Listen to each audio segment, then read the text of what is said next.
I wanted to make a video in response to this question because this is something where I truly believe that the root of my anxiety disorder that I have as an adult is actually from this narrative that I was fed as a child when it came to Christians were going to be persecuted and murdered for believing in God. Now that I'm out of it, it sounds absolutely illogical and irrational, which it is. But you have to understand that when you're told basically from infancy that the US's goal is to get rid of all the Christians and that you're going to be persecuted, we actually would read Bible stories about it, about Christians in the Bible who were being persecuted for believing in God. There was an entire book called Jesus Freaks that was super popular that came out when I was a teenager, which was just a big book full of stories of Christians that were murdered for believing in God. Evangelical Christianity is also very big on the end time theology, which is basically the end of the world when Jesus comes back to rescue all the Christians. And a lot of them really believe that it's going to be extremely violent. They're going to basically be killing all the Christians. And the people that you thought were Christians were going to end up being weak and denying God. And it was going to be the ultimate test of, are you actually a real Christian? Not to bring up Columbine again, but the Cassie Bernal situation of what happened in Columbine. I was in youth group at the time, and that was something that was hounded into us. I would hear entire sermons about this girl's bravery for standing up for believing in God. Come to find out that entire story was fabricated. So while it does sound completely irrational, especially when the majority of our US government, the majority of our leaders do identify as Christian, it doesn't feel irrational when you're being fed that propaganda from a very young age. There's also confirmation bias. So if anything happens to you as a Christian, if somebody calls you out for your bad behavior, if somebody steals something from you, it's very easy to go, this is just an attack on me because I'm a Christian. It also fed their narrative when COVID happened and the churches were shut down. They didn't use the old noggin to realize every church of every religion was shut down. They just believed it was an attack on Christianity, and now we have people like Sean Foy who have made a living off of spreading fear and lies and misinformation and claiming that he's being persecuted when really oftentimes he's just being held accountable for his bad behavior. So I get this question a lot. I also get asked, how did you not know he was racist back in 2016? So those are valid questions, and it's one of those things I look back on and I'm like, it was always right there. But I'm going to share what was being said and done in those circles and what is still being said and done in those circles. And I'm not sharing to justify it whatsoever, but I guess to give insight. So when I first made a video about voting for Trump in 2016, I was sharing about the indoctrination that gets done within white evangelical spaces. And when Trump was running for presidency and the grab him by the kitty came out and all his racist comments and all of those things were happening, it felt very obvious, right? Inside those circles, though, those circles have prophets that you are trained to take them at their word. These people are highly appointed and anointed by God.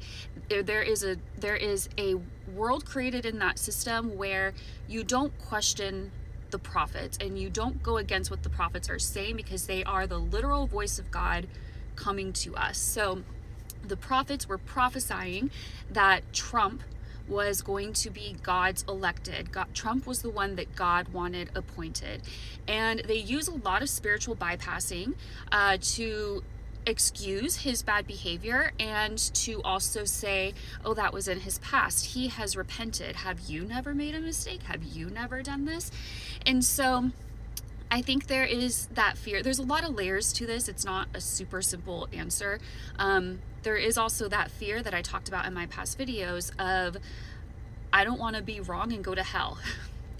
And it sounds silly to say out loud, but the use of hell as a fear tactic had been used since I was born. So it was really hard to come out of that and be afraid to question the prophets, question these people that were supposed to be my spiritual leaders, because it felt scary.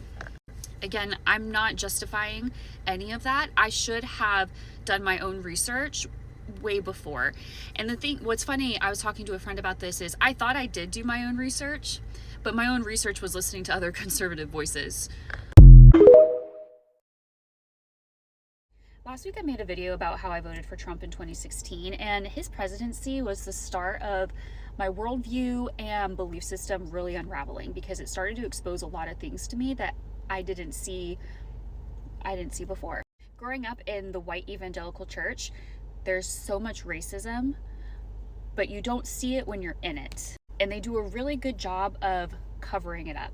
And when I say you don't see it when you're in it, I'm talking about as a white person, because Black people, Hispanic, any person who is not white, I'm sure it was very obvious to them, and they knew, and they were trying to tell us. So I was already starting to see it. And then when George Floyd was murdered in 2020, that's when it just blew the lid right off it for me. Seeing how people that I once really respected and would pay money to go hear them speak, which now feels so crazy. Why are you paying money to hear a pastor preach? Whatever. The way they would not even acknowledge that this man was wrongfully murdered, and they found ways to actually justify it, or they found ways just to not speak out about it whatsoever, really messed with my head. And then it made me do a deep dive on all the experiences that I had growing up. And as someone that was raised in that Christian conservative bubble, one of the talking points that they use is they use how the Democratic Party uses Black people by manipulating them and brainwashing them into voting for them. Now, what that communicates is that Black people can't think for themselves. It communicates that Black people are incapable of critical thinking.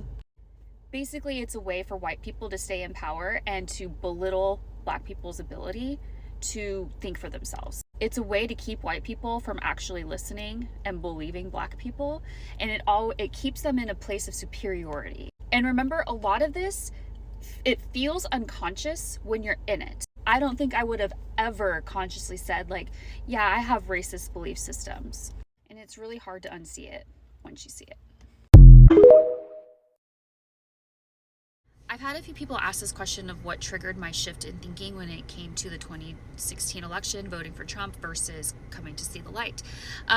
Around that time, I had already begun seeing inconsistencies within the church, particularly when it came to how they viewed the LGBTQ plus community versus how they were handling like actual sexual predators and infidelity in the church. And there were a lot of inconsistencies and things that weren't making sense. So I definitely think I was at the beginning of my deconstruction era. However, I still voted for Trump. And a few days after he was elected and we started getting information on who he was going to be appointing into his administration, there were people that he was appointing that had very obvious ties to white supremacy organizations that had been very racist. And I remember going to a couple in my church who were huge Trump supporters and respected in the church.